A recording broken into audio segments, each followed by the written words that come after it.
नाम है अभिषेक नरेंद्र सिंह और मैं मधुबनी जिले का रहने वाला हूँ। हमरा पता लागल है जे अहाँ सब बहुत देर से एतऽ बैसल छियै। सब किछ ने किछ अपन घर के काज छोड़ कर कोई काज से आयल हेता, कोई पूरा दिन के थकल हेता और 3-4 घंटा से अहाँ सब एतऽ प्रशांत जी के इंतजार कर रहल छियै। बहुत लोग के मन में तो ई सवाल है जे फिर एकटा नेता आबि गेला, फिर वो किछ बढ़िया बढ़िया बात कहता, वो चल जाता, तकर बाद फिर हमर सबके वह जिंदगी हम सब जियब। या ने मन में चल रहा है अहाँ सबके। नेता आबे बहुत निक निक बात आधा घंटा अहाँ सबके सुनबे और तकर बाद चल जाइए। दुर्दशा दुर्गति जो अहाँ सबके है, जो हमर सबके दुर्गति है, वो दुर्गति नहीं कोई सुधार रहा है। आय प्रशांत किशोर जी पिछला 1 साल से बिहार के गली गली गांव गांव पैदल पद यात्रा कर रहे छथिन। मकसद की छै ई बात के? अहाँ सब जे आदमी के सुने ले एतऽ बैसल छियै, ओ आदमी कोनो नेता नहीं छथिन। ओ आदमी तो वो शख्स छथिन जे जते पैघ नेता के नाम अहाँ सब आइ तक सुनने हेबै, चाहे वो नीतीश कुमार, चाहे ममता बनर्जी, चाहे नरेंद्र मोदी, सबके जितबे में ये आदमी अपन बुद्धि से, अपन शक्ति से अपन कंधा लगेने छथिन। तो नेता तो ये नहीं छथिन। किया आई एतऽ आबि कऽ अहाँ सबके गांव गांव गली गलियों घूमि रहल छथि? सिर्फ एहि दुआरे कि जो बिहार पूरे देश में, जिस बिहार पर हम सबको गर्व होता था, जो बिहार गौतम बुद्ध की धरती रही है, जो बिहार चाणक्य की, चंद्रगुप्त की धरती रही है, डॉक्टर राजेंद्र प्रसाद जैसे महान विभूतियों की धरती रही है, वो बिहार आज पूरे देश में सबसे ज्यादा मजदूरी, सबसे ज्यादा गरीबी और सबसे ज्यादा भुखमरी से पहचानी जा रही है।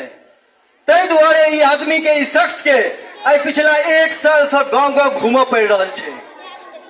पूरे देश में सबसे ज्यादा मजदूरी, सबसे ज्यादा रिक्शा चलाने का काम, सबसे ज्यादा साफ सफाई का काम, सबसे ज्यादा मजदूरी का काम कौन कर रहा है? हमारे आपके घर के लड़के कर रहे हैं।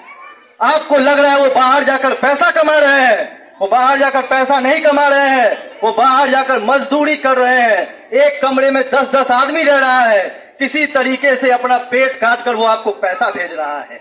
यही हकीकत है ना भैया। इसको कौन सुधारेगा? किसी को तो सुधारना पड़ेगा, किसी को तो बिहार के गांव में जाना पड़ेगा। आप अगर दिल्ली जैसे महानगर में जाएंगे और अगर गलती से आप दिल्ली के झुग्गी बस्ती में घुस गए, तो वहां पर आपको अपना लड़का मिल जाएगा, किसी को अपना पति मिल जाएगा, किसी को अपना बेटा मिल जाएगा। सभी लोग वहां पर बिना पानी के, बिना घर के, बिना मूलभूत सुविधाओं के रहने को मजबूर हैं। मैंने उनकी जिंदगी को बहुत करीब से देखा है। मैंने उनके लिए अनशन किया है, लाठियां खाई है, जेल गया हूं। लेकिन दुख इस बात का होता है कि जब बिहार के लोगों को आप सच्चाई बताइए तो कोई सच्चाई सुनने को तैयार ही नहीं होता है। कोई ये मानने को तैयार ही नहीं है कि हमारे घर के जो लड़के हैं, जिनको हमने अपना पेट काट काट कर पाला है, वो लड़के वहां पर जाकर कलेक्टर नहीं बने हुए हैं। वहां पर जाकर वो दिन रात 24 घंटे मेहनत करके 10,000 12,000 की नौकरी कर रहे हैं।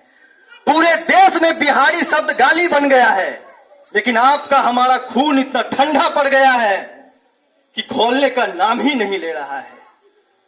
हम लोग जितने नौजवान अभी आपको घर से बाहर हाथ पकड़ पकड़ के ला रहे होंगे, आपने देखा है इन नौजवानों को जो पिछले 4 घंटे 5 घंटे से अपना सब कुछ छोड़कर, अपना परिवार छोड़कर, अपना नौकरी छोड़कर, सब कुछ छोड़कर आपको घर से हाथ पकड़ पकड़ के लाए हैं कि चलिए बाबा सुन लीजिए। यही तो कह रहे होंगे। कोई कहीं पर नौकरी कर रहा था, कोई कहीं पर नौकरी की तैयारी कर रहा था, लेकिन आज सब कुछ छोड़कर बिहार के सम्मान के लिए, बिहार के स्वाभिमान के लिए वापस हम लोग बिहार आए हैं।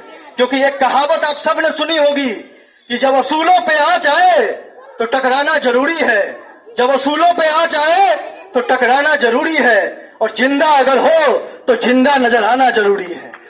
ये आज की जरूरत है क्या जरूरत है प्रशांत किशोर जी को गली गली गांव गांव जाने की?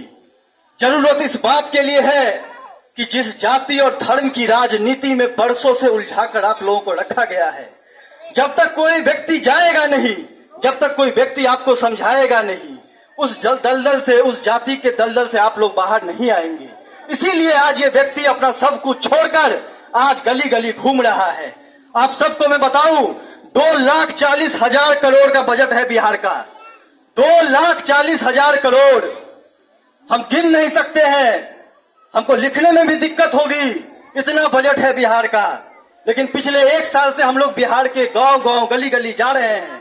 ना तो किसी गांव में अच्छी सड़क है, ना तो किसी गांव में अच्छा अस्पताल है, ना तो किसी गांव में अच्छे स्वास्थ्य की सुविधा है, अच्छा पढ़ने का व्यवस्था है।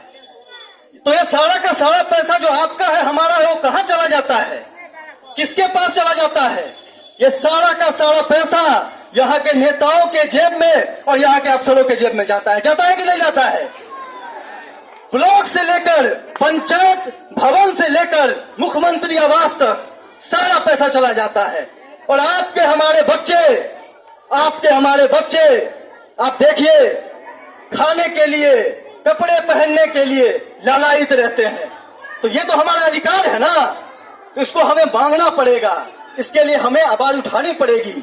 अगर कोई व्यक्ति अपना सब कुछ छोड़कर 1 साल से चल रहा है, तो आपका भी ये दायित्व है, आपका भी ये कर्तव्य है कि आप भी उसमें, इस अभियान में अपना कंधा लगाइए। मैं ज्यादा कुछ नहीं कहूंगा, आप सब हमारे परिवार के हैं, हम भी मिथिला से ही आते हैं। अहाँ सब कोई हमर पिताजी के उम्र के छी, कोई हमर बाबा के उम्र के छी, हम अहाँ के बेटा छी।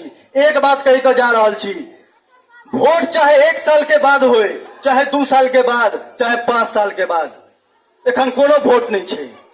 नेता वोटे का टाइम में आबे अहाँ सब लग में, ये आदमी 1 साल से चल रहा है, कोनो वोट नहीं छे। जहिया वोट दै ले जाएब, तहिया एबे नेता के चेहरा नहीं देख कर वोट नहीं देब। अबे लालू, नीतीश और प्रशांत किशोर के चेहरा देख कर वोट देने नहीं जाएब। अबे जो वोट दै ले जाएब तो अपन बच्चा के पैर और अपन बच्चा के चेहरा देख कर वोट दै ले जाएब, तहने तो स्थिति सुधरत, नहीं तो ये स्थिति नहीं सुधरे वाला है। अहाँ सब हमारे बात के इतने ध्यान से सुन लो है, आप सब ने मेरी बात को इतने ध्यान से सुना है, इसके लिए आप सबका दिल से बहुत बहुत धन्यवाद। बहुत बहुत धन्यवाद भाई नौजवान साथी अभिषेक जी।